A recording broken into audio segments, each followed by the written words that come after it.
Welcome into Seahawks Today, powered by Chat Sports. Tyler Jones here with you. Happy to have you with us. Coming up on today's show, we have the latest Seattle Seahawks news and rumors, as we will be discussing bringing back a former Seahawk. Could we see a return? Not Bobby Wagner, but somebody else. We'll get to that here in just a second. Also, Drew Lock. Could he be replacing Tom Brady in Tampa?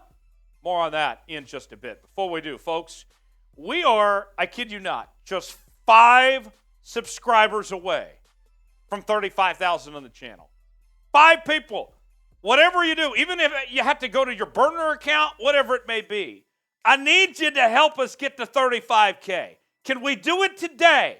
Can the 12 show up and represent and show out? You want more news and rumors? Free agency is going to be a good time. We had quite the party on Monday when Geno got his new contract, and we're going to keep on partying through free agency. Draft, trades, and more. This is the place to be if you love your Seahawks. We got you covered. YouTube.com/Seahawks TV. Subscribe for free today. Let's get to 35K. All right. So where we begin today is with this update from ESPN. And they are suggesting that the Seahawks bring back Ethan Pocic to be their starting center. Now, go back a couple days ago. Austin Blythe announced his retirement from the National Football League. And I think everybody anticipated the Seahawks would make a change at the center position anyway, especially in the guard spots. And so with that said, what about bringing back Ethan Pocic, who's coming off a career year with the Cleveland Browns? Let's look into this. The Seahawks' biggest need in free agency is a center to replace the departing Austin Blythe and Kyle Fuller. So how about a homecoming for a prodigal son? Pocic was originally a second-round Seattle draft pick in 2017, but he struggled with injuries. He left in free agency last year and signed a one-year deal with Cleveland and had a breakout season, ranking 4th in RBYR and 5th in PBYR. That's pass blocking and run blocking among centers. So, would we see him make his return? What a story that would be. He went to Cleveland, remember, to be the backup. Their starting center got injured in week 2 of the preseason. He went on to have a heck of a season. So what do you guys think? Should the Seahawks bring back Ethan Pocic? I have some numbers. I want to show you some things on Ethan here in just a second. But this is our pinned comment today. You might get an ad break. If so, take advantage of it and get your votes in. Type S for sign, type P for pass. What do you think? You want to see EP come back to Seattle? Let me know. S for sign, P for pass. I'll say this. I am not opposed at all to a return to Seattle for Ethan to make this return and get his old job back as the starting center for this team. Off of the season that he had this past year, I mean, he finally developed. Some guys take longer than others, but he was a very good player for Cleveland this year. Second-round pick back in 2017, joined the Browns last offseason. He did deal with injuries in Cleveland, and that was arguably his biggest issue when he was in Seattle was his inability to stay healthy, right? You look at what he did with the Browns, started 13 games this year, had a knee injury back in week 11, but still came back for the finish of the season, and we saw that the Browns were pretty pleased with what they saw with him on that front. Let's show you the numbers from Pro Football Focus, the nerd grades of what Ethan was able to put together. Overall grade, 79.0, not bad. Run block grade, 79.1. Pass block grade, 77.2. And he allowed 2 sacks this past year there in Cleveland. So those are the numbers there on Ethan Pocic as far as what he was able to bring to the table for that Cleveland Browns team. And remember, he played with a couple different quarterbacks. Started the year with Jacoby Brissett. Sean Watson came into the fold later on in the year, but that didn't slow down Ethan Pocic from having a very good year with Cleveland. There's a need for Seattle at this position. There's a former player that they're used to in Ethan. And we'll see, quite frankly, if they make this move. But this is something that they do potentially bring back. Cleveland, from talking to Matthew Peterson, our Browns host here at Chat Sports, he was saying that, hey, they like Ethan a lot, But with all that money they're paying Deshaun Watson there in Cleveland, that there's concerns if they can afford him. That it's not a situation of that they don't want him. It's a situation that they necessarily can't afford him. The depth chart for the Seahawks, remember, you're replacing Austin now. Now that he's gone to retirement, and Fuller's going to be a free agent here, you already have your center spots locked up for the future with Charles Cross and Abraham Lucas, your tackle spots. What you're trying to focus on is trying to get that the interior of the offensive line better when it comes to those guard positions in the center spots. So we'll see if Seattle's going to go this route and bring back EP.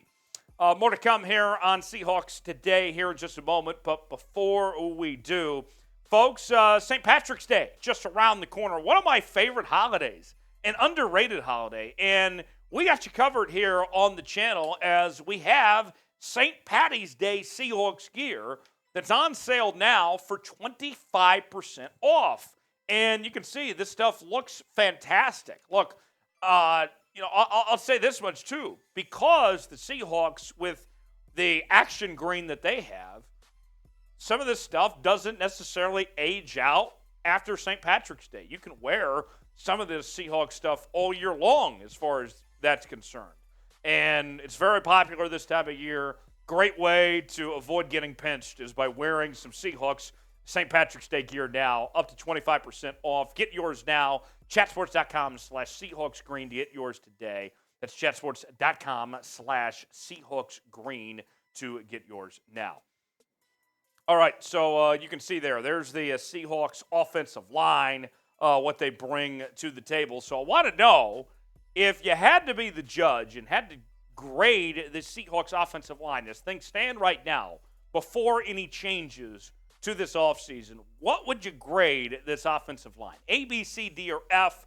We saw them take tremendous strides towards the end of the year last year, in particular those young tackles, but where are they at right now? Let us know in the comment section how you'd grade the offensive line for the Seahawks. Let's shift gears now. A new report from Matthew Berry of NBC Sports. Yes, that Matthew Berry, the fantasy football insider. He was out at the NFL Combine. And according to his sources that he spoke with at the Combine, the Bucs, now in the post-Tom Brady era, trying to evaluate their quarterback options. Remember, it came out that they're going to go with Kyle Trask to be their guy for now. But with Dave Canales coming over as their new offensive coordinator, the former assistant in Seattle, he said that there's interest from Tampa in bringing in Drew Lock to compete with Kyle Trask to be their next starting quarterback, to replace Tom Brady. Here's more from Barry. As one source who said to me, what's better, $30 million a year for Geno coming off of one good year where he tailed off in the second half, or draft a rookie and keep Drew Lock? Drafting a quarterback with the 5th overall pick, keeping Lock and letting Geno walk is not out of the realm of possibility. That didn't happen. Speaking of Lock, I also heard his name as a possible option for Tampa Bay to be a veteran to compete with Kyle Trask. So there's two things to take away from this. One, that people around the league still like Drew Lock, even after he did not get the job, lost it to Geno Smith, and after not having such a great tenure in Denver, that I guess he still got some respect around the league. But two, think about this. I know that Seahawks management, we've heard from John Schneider and we've heard from Pete Carroll say that they would like to have Drew Lock back. They would like to have him be the backup behind Geno Smith. And I understand why they would. He's known the system for a year. He's been a good locker room guy and all that. But the truth of the matter is, if Drew Lock can get an opportunity to compete for a starting job in a place, let's say, like Tampa, there's no incentive to come back to Seattle if you're Drew Lock, because this is Geno Smith's job. Even if they draft a quarterback in Seattle this offseason, Geno's still your guy no matter what. So Drew Lock, if you're coming back to Seattle, it is to ride the bench. And so if you like Drew Lock, if you're rooting for Drew Lock, in all honesty, you probably should be hoping that he moves on elsewhere so he gets a chance to be a starter for another team. If Lock leaves, which I would guess is going to happen if teams like Tampa are already interested in him competing for their job, starting job, then the next question becomes for Seattle, what do you do at the backup quarterback spot? Do you draft or do you sign a backup quarterback? Personally, I lean towards drafting. I am of the Bill Belichick philosophy that every draft, even if it's a late day 3 selection, whatever it may be, you should draft a quarterback because, like John Schneider said, quarterbacks don't grow on trees. You can be in your system. We saw what the Niners did with Brock Purdy, the very last pick of the draft, and they would not have gotten to the NFC Championship game without him. Look at when Josh Johnson took over in that game. Quarterbacks are very valuable. I would lean towards drafting, but there are some pretty decent veteran backups out there as well. What should the Seahawks do at backup quarterback? Let's just assume, for all intents and purposes, that Drew Lock's gone, that he goes to Tampa or somewhere else to go compete for a starting job. What should they do about the backup quarterback position? Should they draft or should they turn to free agency and go get a veteran? Let me know. Type D for draft, type F for free agency. You can also tell me on social media as well, at Tyler Jones Live on Twitter and Instagram, also on Facebook. Tell me what you think about this possibility. Also, who the Seahawks should sign in free agency. Would love to hear from you guys there. Going to be a fun couple of weeks here as we're getting you set with the offseason ahead. We got you covered here on Seahawks Today. We'll see you next time.